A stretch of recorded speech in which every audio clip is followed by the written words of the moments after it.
In this video, I'm going to show you how you can become a Doordash Dasher in Australia. So here's what we want to do. Load up your web browser and just Google search for DoorDash Driver Australia.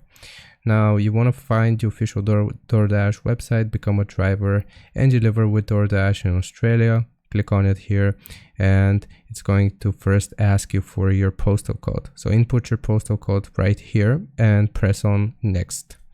Okay, so after you have written your postal code, you will select next and then you will have to supply your email address.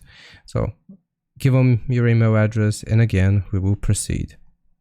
Now, the next step will be giving them your phone number as well. So here the Australian code should be automatically picked and then we have to write the rest of our phone number. And then we also have to choose I consent to receiving SMS, so on and so forth. So write your number and click on sign up.